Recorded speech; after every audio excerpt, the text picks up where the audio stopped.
So it's got to be like right there. Yeah. Let's grant. I think we found it. Two of the biggest goals are making materials related to local minority history that OPS social studies teachers can use in their classroom, and at the same time making rising ninth graders excited and passionate about social studies and their community's history before they enter high school. More than 20 prospective ninth graders are on a journey to uncover Omaha's history. Students are not learning this history from a textbook, but rather they're engaging with their community to learn history from the source. Making Invisible Histories Visible is a social studies department summer program where 24 OPS freshmen, a handful of college students, and 8 OPS teachers work together in groups, sifting through archives, photos, and old newspapers. So we know that Dorothy has the same last name as that, so it's that last name. And then several local universities, including the University of Nebraska at Omaha, who was generous enough to open up their archives and their staff to the students and pull materials that are relevant to the individuals that the students are studying, including Dorothy Patash, who is a South Omaha community activist, and she happened to be a UNO staff member. So they have great old photographs of her. Another major component of the program is seeing the different places that make Omaha's history possible.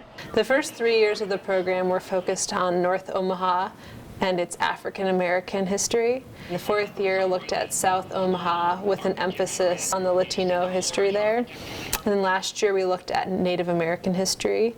And this summer we're bringing all of it together. And here she is, the grandest building in all of Omaha. Ladies and gentlemen, I present to you the Cornish Mansion.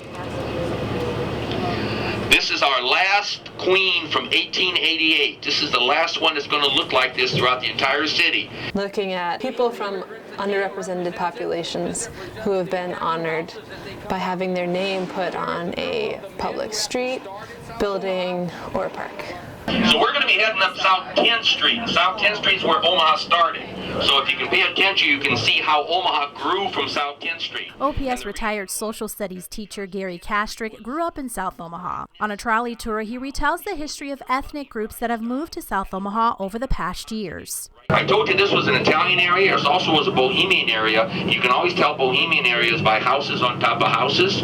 There are 42 of them in South Omaha.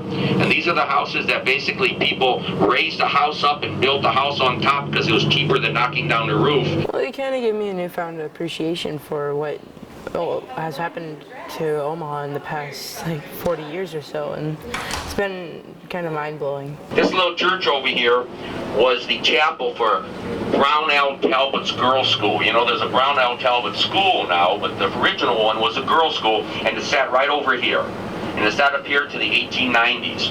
And the interesting part about this building is that the Dietz brothers, who they now named the church after, named all the streets down here. Students are then given the opportunity to put together a short movie from their experience.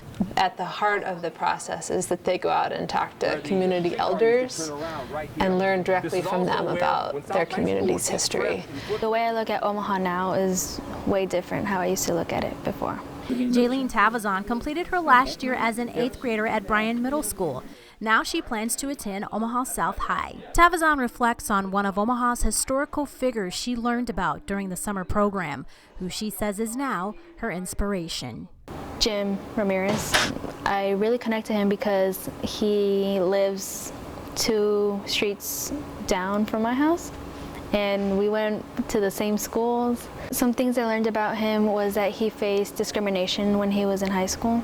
He wanted to change that because when he was in high school, his counselors would push them out and telling them to they aren't supposed to attend college, they should just go work. So he wanted to change that, and he did. He helped the community and improved education. As an incoming freshman, she'll enter the school year with a sense of gratitude and pride for her community.